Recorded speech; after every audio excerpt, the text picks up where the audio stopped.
Tales of the 6th Century by Lea Moran. The Three Princes of the Dobunni. Old King Aurelius stared death in the face, but the unfinished business of choosing an heir was a knot still tying him to life. He lay back on his furs, stroking his long beard as sleep cast him into a dream. He dreamed his feeble legs were clambering up and up a steep mountain pass to reach the cave of a wise hermit. The hermit sat still, with wide open eyes, as Aurelius approached. "Who should succeed me?" Aurelius asked. "My 3 squabbling grandsons are old enough, but I fear choosing between them will bring trouble." The hermit stared, seeing right through him, and said, "Dividing the lands will bring disaster. Choose one, or they will lose it all." "But my grandsons are young and untested," Aurelius replied. "I cannot yet know their qualities." "Send them on a quest." The hermit closed his eyes and said no more. So the next day, King Aurelius addressed his grandsons before the Dobunni nobles and courtiers. "One of you will succeed me," he croaked on a withering breath. The silent crowd leaned closer. "You must go out and show your strengths. You must try to recover our lost treasures from the cursed Saxons." The king paused, a slight colour returning to his sunken cheeks. "The silver cross of St. Bridget was taken by Gutholf of the Weald. The golden torque of Ambrosius is around the neck of Bucca of the Uise. The bronze brooch of the Dobunni pins the gown of Aila's wife Indira." Prince Farinmail, the youngest of the 3, stepped forward. "I will retrieve the brooch from Dira." Prince Coinmail smiled. "Good choice, brother. You know it is the furthest away, do you not?"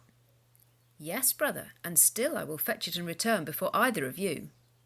"Then I shall attempt to bring back the golden torque of Ambrosius," Coinmail announced. "Good luck with that," Farinmail laughed. "Bucca of the Uise hides in a fortress, and that leaves the cross of St. Bridget for you, Cundidin. They say the Saxons of the Weald are ferocious." Prince Cundidin, the eldest, looked pale. The king cleared his throat. "You may each choose 6 men from my guard, and then do as you will, but you'll be judged on your actions." Farinmail picked the fiercest men, the fastest horses, and left in a cloud of dust. Driving hard through farmland and village, they left trodden crops and resentment in their wake, not stopping until they reached Dira. In a surprise raid, they flew in through the open gate of Aila's village and set fire to the houses. Finding his wife, they tore the brooch from her gown, leaving her naked, and were back on the road before Aila, purple with fury, could muster his men. Cundidin picked the best-dressed warriors, loaded a cart with provisions, giving bread to the poor and blessing the children. The people cheered him on his way. Finally reaching the Weald, he sought out Gutholf's village. From the woods he watched the men leave to work the iron mines, and then under a green sprig of ash, a sign of peace, he approached the women outside their hall. Full of compliments to Gutholf's lady, he politely requested the cross of St. Bridget. The women laughed, taunting him with the silver cross before attacking with newly sharpened long knives. Cundidin barely escaped alive, with only 2 of his men and the cross.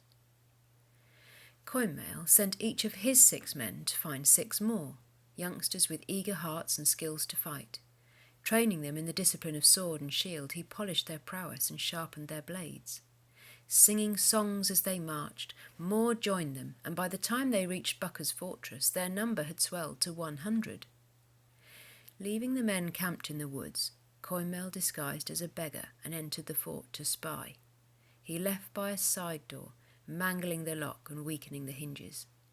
In the first glimmer of daylight, he took 20 men through the door, killing the armed guards and opening the main gate for the rest.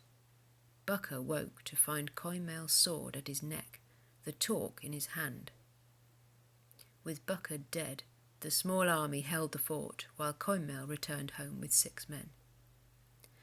But old Aurelius had died, leaving the nobles and courtiers in a bitter debate. Farinmail had gone furthest and been back first, but made enemies on the way. Cundidin was well loved by the people, but his misjudgment had cost him 2/3 of his men.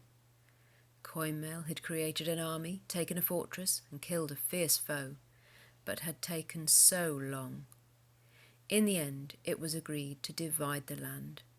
Faramel to defend the harried southern borders, Cundidden to remain in the Dobunni heartland, and Coinmail to patrol the northern borders. But in truth, the quest had heightened the brothers' competitive natures. Nobles took sides, and loyalties were divided. Somewhere, a wise hermit sat with despair in his wide-open eyes. The Saxons were gathering and uniting. The squabbling Dobunni were in danger of losing it all.